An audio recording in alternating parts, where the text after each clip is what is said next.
Следната програма е овозможена од пријателите и партнерите на Джойс Мајер службите. Како очекуваш Бог да ја користи твојата уста за да ги менува животите на другите луѓе, ако ти ја користиш преостанатото време за да ги понижуваш луѓето, да ги клеветиш, да оговараш и да бидеш негативен?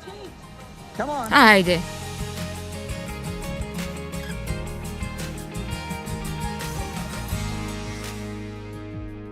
Зборовите се како резервоари за сила. Исто како што оваа чаша содржи многу различни видови на работи за пиење, нашите зборови можат да содржат и да носат многу различни видови на работи. Тие носат креативна сила. Бог рекол, нека биде светлина. И еве светлина. Бог создал се што ние го гледаме со зборови. Така зборовите имаат креативна моќ. Библијата не вели дека Бог си мислел нека биде светлина и беше светлина. Бог рекол нека биде светлина и беше светлина. Така ние гледаме во почетокот на Библијата за кое мислам дека можеме да речеме дека е модел за како да ги направиме работите. Така вашата уста може да биде исполнета со создавачка моќ, што можете да ја зборувате над вашиот собствен живот, над животот на луѓето кои ги сакате, вашиот град, светот. Со вашата уста вие можете да зборувате против непријателот. Вие можете да ја сопрете неговата акција во вашиот живот со тоа што ќе го зборувате Божиот збор. Ѓаволот му зборувал на Исус. Библијата вели во Лука глава 4, ѓаволот му рече на Исус и Исус му рече на ѓаволот. И тој му цитирал стих назад. Не знам колку од вас одвраќаат на ѓаволот, но ако никој не ви кажал да го правите тоа, вие би требало да почнете да одвраќате назад. Ако тој ви зборува, одвраќајте назад. Исто како што децата ви одвраќаат, почнете да зборувате назад на непријателот. Не сакам да заборавате што ви велам. Ви имате можност да зборувате креативни, моќни зборови над вашиот живот, над животите на вашите сакани. Но ви исто така можете да зборувате и деструктивни зборови, работи кои ќе ве повредат врз самите себе, врз вашата иднина. Биете внимателни што велите за вашата иднина.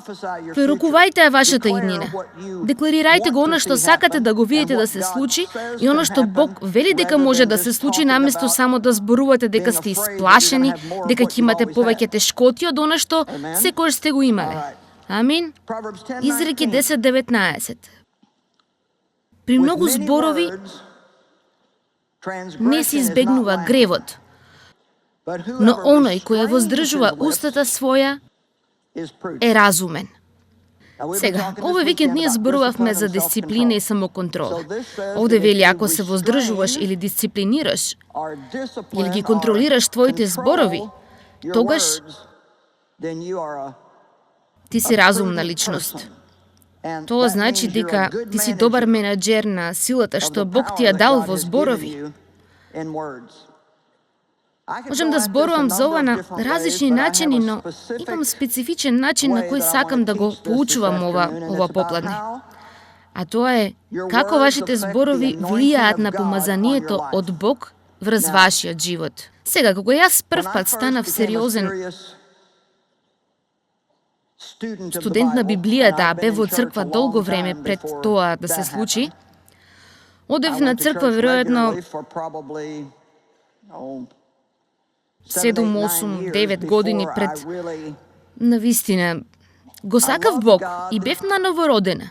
Бев спасена преку благодатта. Знаев дека ќе одам во небото, но не бев толку сериозна за мојата врска со Бог. Знаете, мислам дека многу луѓе го сакаат Бог во нивниот живот. Сакаат да бидат сигурни дека нема да одат во пеколот, но тие не живеат за Бог. Тоа не е смислата на нивниот живот. А Павле вели, да живееш е за Христос, да умреш е придобивка. Во него јас живеам, се движам и постојам. Во Матеј вели, барајте го најпрво царството Божјо и неговата праведност, а се друго во вашиот живот ќе ви биде дадено. Бог не е споредна личност. Тој не е полиса за животно осигурување. Тој треба да биде главната работа во нашите животи. И така, јас го имав Бог, но ајде да речеме, тој не ме имаше мене. Колку мина од вас знаат што сакам да кажам со тоа? Во ред. Јас го имав него, сакав да одам во небото, сакав да се молам и да добијам помош кога имав проблеми, но јас го немав предадено мојот живот на него. И така кога почнав на вистина сериозно да го проучувам Божјото Слово, една од работите што се случуваа во тоа време, назад во 70-тите, беше големо излевање на Светиот Дух на секаде на земјата. Не беше само на едно место или една деноминација или само во една мала група, но се случуваше на секаде низ светот. Бог го прави во различни времиња низ историјата и тоа се нарекува пробуда. Тоа е време кога Бог доаѓа и се покажува за одреден период и ја буди црквата. Сега, ние не живееме во тоа цело време, но јас сум благодарна што бев дел од тоа, бидејќи мојот живот беше допрен на многу длабок начин. Тоа исто беше време кога Светиот Дух изгледаше како да има специјална благодат за луѓето само да го љубат и љубат Божјото Слово. Беше нешто ако имаме 3,5 часови служба во црквата. А денес само ги именуваме, имаме 3 или 4 служби едно утро и се 10 минути од ова, 5 минути од тоа. Јас разбирам дека ние имаме различна ера и различно време во животот, но ви велам, нема многу луѓе денес кои би издржале 3,5 час служба во црквата. И така тоа беше специјално време и јас верувам дека имаше посебно помазание. Беше ништо да одиш на едно неделни, како што ги нарекувавме кампсон станоци, каде што одиш на црква 3 пати дневно 7 дена поред. И понекогаш дури цел месец има пробуда, а ние не се изморувавме од тоа. Едноставно го сакавме Словото, Библијата, Словото. Една од работите што најмногу ги слушавме од поучувањето тогаш, денес не ги слушаме толку често и мислам дека тоа нешто за кое треба да слушаме повеќе е помазанието. Само помазанието. Сега кога ќе кажам помазанието, можеби има некои луѓе овде кои воопшто не знаат за што зборува. Така, што е помазание? Помазанието е присуство и моќта од Бог во и над твојот живот. Често пати ние сме помазани од одредени работи. Така, има општо помазание над нашиот живот како верници, но потоа Бог може да не помаза за специјални работи. Јас сум помазана како библиски учител. Тоа значи дека Бог ме повикал и ме обучил да го правам ова. Сега, помазанието е многу важно. И ние знаеме, се што Бог ни дава доаѓа бесплатно. Исус плати за тоа, но на некој начин не е бесплатно. Јас верувам дека има одредени работи што ние можеме да ги правиме и тие ќе го спречат помазанието, а има одредени работи што можеме да ги правиме што ќе го зголемат помазанието. Слушнав еден служител рече, ако сакал да го зголеми помазанието над неговиот живот, пред да стане да зборува, ако чувствувал дека можеби го нема Божјото присуство на вистина силно, тој само поминувал повеќе време читајќи го Словото и помазанието над неговиот живот се зголемувало.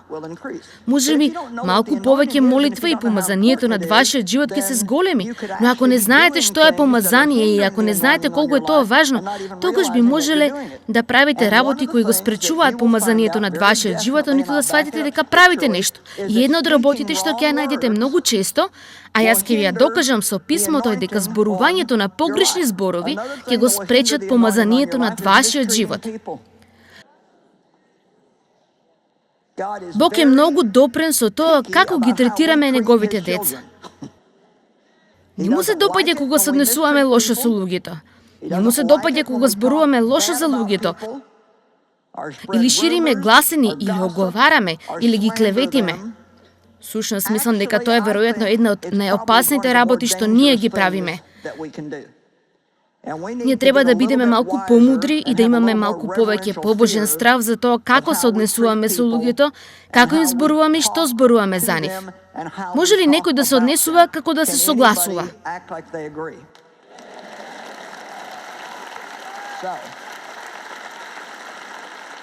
Ми требаше долго време за да стигнам до таму, но можам да ви кажам дека имам побожен страв од тоа да се однесувам лошо со луѓето. И ако имам лош ден и се однесувам лошо кон некого, ми требаат само 5 секунди за да Светиот Дух ме исплеска по мојот мал духовен задник. Ќе одидам брзо и ќе се извинам. Например, јас не би дошла овде на оваа проповедална обидувајќи се да проповедам ако сум лута на некого. Апсолутно не би го направила тоа, бидејќи верувам дека тоа би имало влијание и ќе го спречи помазанието на мојот живот. Јас се чувствувам така, а тоа е најважната работа што ја имам. Тоа е Божиото помазание. Илјадници луѓе нема да се соберат заедно во зграда за викенд, да си потрошат еден викенд од нивниот живот за да слушнат некого како зборува, ако тој или таа не зборува нешто што на вистина има влијание или ефект врз нивниот живот. Сега можеби вие не можеби на вистина не знаете што е помазание, но еве јас сум тука и зборувам. Но всушност Бог ме употребува да ви зборувам на вас. Така да зборовите кои јас ги зборувам имаат едно влијание на вас, кое вие ниту го разбирате, ниту го сваќате. Двајца можат да станат и да ја зборуваат истата порака. Сам тоа може да биде од збор до збор. И ако еден од нив не е помазан, или можеби се обидува да го стори тоа, има секакви смрдливи работи во својот живот, тука нема помазание. Може скоро да те направи да заспиеш и ти немаш никаков интерес да го слушаш. Не добиваш навистина ништо од тоа и не се сеќаваш што кажал. Но некој кој има блиско со Бог, тие исто не се совршени. Никој не е совршен. Но мислам, се покајуваат кога ќе направат погрешни работи и се обидуваат да бидат внимателни како живеат. Тие живеат за да го угодат на Бог. Мислам, колку од вас знаат дека има разлика во тоа само да правиш нешто и да бидеш сериозен околу тоа. Тогаш таа личност може да носи многу јако помазание над нејзиниот живот. Оно што ќе го каже таква личност може буквално, како да продире на твојот мозок и да оди во твоето срце и ти добиваш не само информација, туку откровение. Има разлика во тоа некој да ти даде само информација и некој да ти даде нешто. Тоа е како... Сватив. Како може некој случајно да го вклучи телевизорот среден ноќ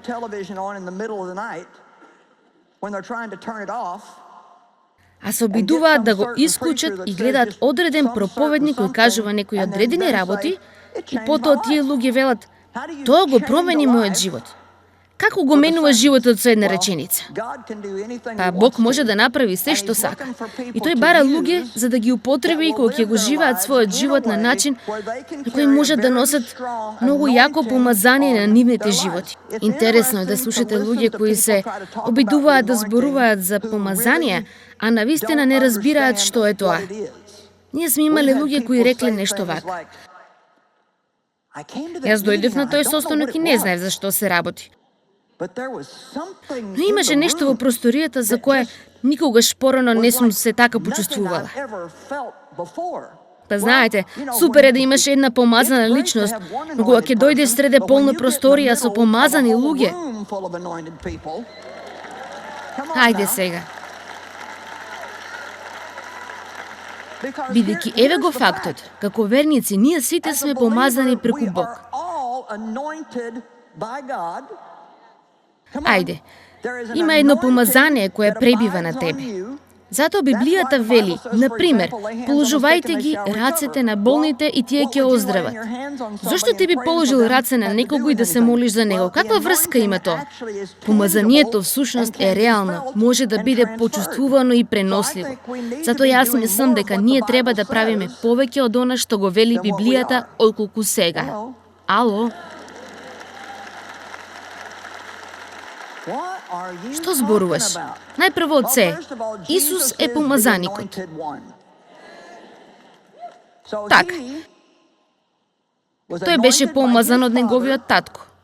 Има татко Бог и Исус, кој е Бог, и Светиот Дух, кој е Бог. Ние не разбираме многу таа математика. Еден Бог, три личности. Јас не го разбирам тоа во мојата глава, но го прифаќам. Ние може да имаме пријателство и врска со сите три личности на тројството и секој посебно прави нешто специфично за нас. Кога Исус замина вознесувајќи се во висините, тој не остави сами. Тој рече: јас ќе бидам со вас секогаш. Она што тој го направи беше дека го испрати Светиот Дух помазанието, присуството на Бог. Духот Божи е присуството на Бог. Тој го испрати Светиот Дух да го представува Него и да работи во интерес на Него. И тој рече, тој беше со вас, но сега тој ќе биде во вас. Ајде, држете се за тоа. Сега, тој ќе биде во вас. Така тој им кажал на верните да одат и да чекаат во горната соба се додека од озгора не дојде ветувањето врз нив. И тоа ветување од озгора беше кога Светиот Дух се спушти на денот на Пентекост, како што е запишано во Дела глава 2. Сега јас не знам зошто таа религија се обидува да ги сокрие сите овие прекрасни работи што се случиле во Дела 2 глава. Јас мислам, како што тие чекале во горната соба, најднаш, не знам за вас, но јас можам да го употребам зборот најднаш во мојот живот. Ајде, најднаш како мокен ветар, вели, се појавија врз нив јазици од оган и застанаа врз секој од нив. И сите тие почнаа да зборуваат во јазици или различни јазици, странски јазици како што Духот им даваше да изговараат. Сега јас нема да имам долго поучување за зборувањето во јазици, само да исплашам многу од вас кои дека мислат дека тоа е од ѓаволот, како што патем не е, но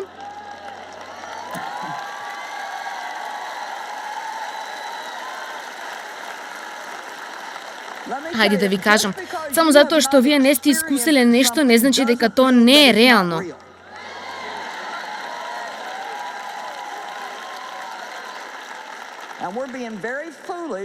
Ние сме многу будалисти ако се согласуваме што вели некоја деноминација, наместо што вели Божиот збор. Амин.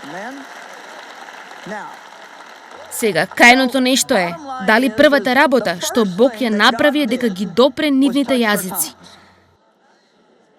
Дали има некој во оваа зграда денес? Јас реков, првата работа што Бог ја направи беше допир на нивните усти. Тој ги запали нивните усти. Тие очигледно се однесуваа малку чудно, бидејќи беше 10 часот наутро и сите мислеа дека тие беа пијани. Кое што нешто ми кажува дека вистински исполнет со Светиот Дух, со оган христијанин, може да се однесува малку чудно од време на време.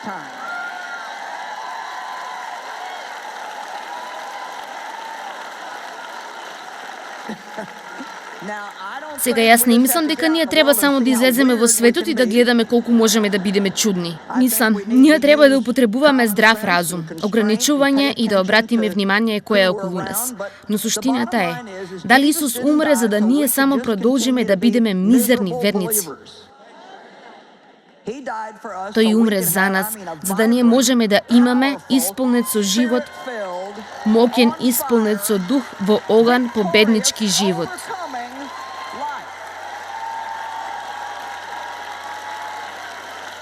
Ако вие навистина го познавате Бог на начин на кој што тој сака да го познавате, вам нема да ви биде досадно христијанството. Една од работите што Бог ги направи беше кога тој го испрати Светиот Дух, кога Исус го испрати Светиот Дух, тој донесе дарови со него. Тој донесе моќни дарови со него. И има 9 од нив, посебно. Има 9 плодови од Духот, има 9 дарови од Духот. И јас верувам дека сите тие се еднакво важни. Не сакам да ги ставам даровите пред плодовите, бидејќи да бидеме искрени. Познавам луѓе со дарови кои немаат плодови. Тоа исто така е пувкасто како пуканки, знаете. А тоа ние не го сакаме. Но Бог ни дал збор на знаење, збор на мудрост, разликување на духови, и тоа е многу важно. Дали некој ще се молеле за разликување? Библијата вели дека ние треба да се молиме, да бараме и да ги употребуваме даровите на духот. Така, ако не правите воопшто ништо друго со она што го реков ова попладне, ве молам, одете дома и почнете да се молите. Боже, те молам, исполни ме со сета сила на Твојот Свети Дух. Молете се секој ден Бог да ви исполни со Светиот Дух, бидејќи ние треба секогаш да бидеме исполнети со свет. Јас не сакам само еднаш допир од Бог, кој би требало да ми трае до крајот на мојот живот. На мене ми треба свеж допир секој ден. Затоа јас станувам од креветот секое утро и одам да поминам време со Бог. Ајде да ви кажам, ако ние се однесуваме дека сме очени за Бог, тогаш ние не би биле цело време толку очени во нашите околности.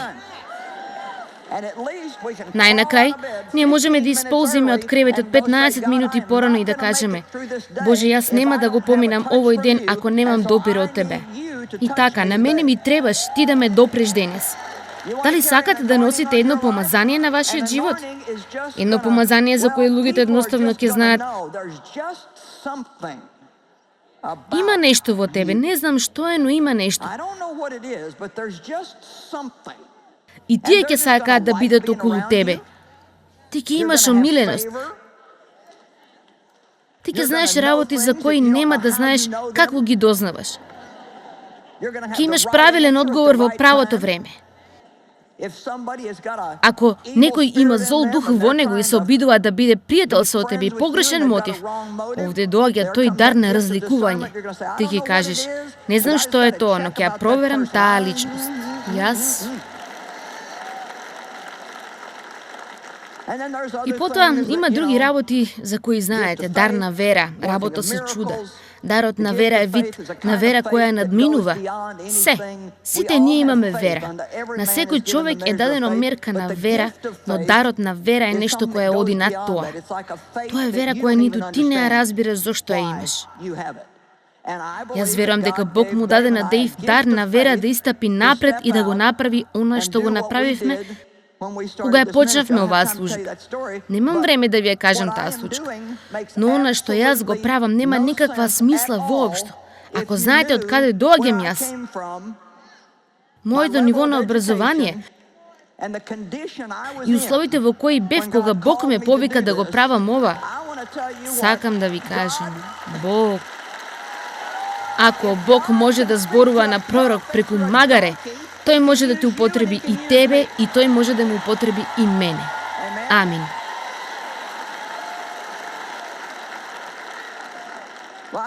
Добро, како очекувате Бог да ја употреби вашата уста за да ги промените животите на другите луѓе, ако вие се обидувате да ја користите останатото време, за да ги сечете луѓето, да ги оцрнувате, да ги озборувате и да биете негативни?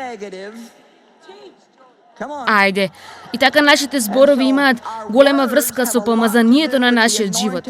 Има и други дарови: пророштво, јазици, толкување на јазици. Луѓе, кога доаѓаме до јазиците, сите почнуваат. Планирам некогаш следната година да направам некои поучувања за даровите на духот. Ќе го избирам правото место, бидејќи знаете, ние... Извинете го, немам тој дар денес. Во службата како мојата не имаме луѓе од секоја деноминација кои доаѓаат, и така јас се обидувам да употребам мудрост. Не сакам да ви исплашам пред да можам да ви помогнам. И така, јас зборувам во јазици. Го имам тоа над 40 години. Може би е време светот да знае. И затоа го кажав на сите. Амин.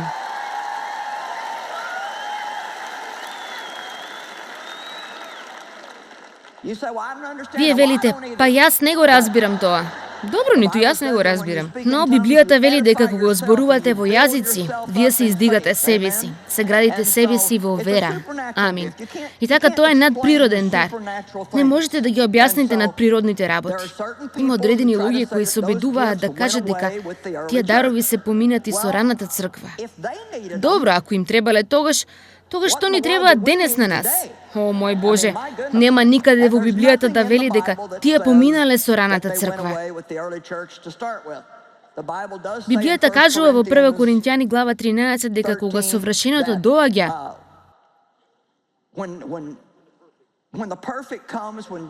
Мајк ме подсетува доздола. Кога совршеното доаѓа, тогаш нам нема повеќе да ни требаат овие дарови. Па единственото совршено што јас го знам е Исус, а тој се уште не дошол назад. И така нам ни треба сето помош што може да ја добиеме. До тогаш, мене ми треба надприродната од Светиот Дух сила за да живеам над корупцијата која е во светот и да си ја задржам мојата радост. Амин.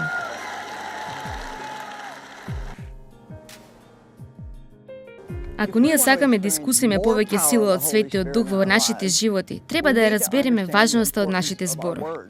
Зборување на погрешни или негативни зборови може да ја спречат неговата целосна сила за действување во нашите животи. Но ако научиме да го зборуваме оно што Бог го вели за нас и за другите, ќе ја зголеми неговата сила во нашите животи и ние треба да избереме. Ти можеш да ги бираш твоите зборови и треба да го правиш тоа многу внимателно.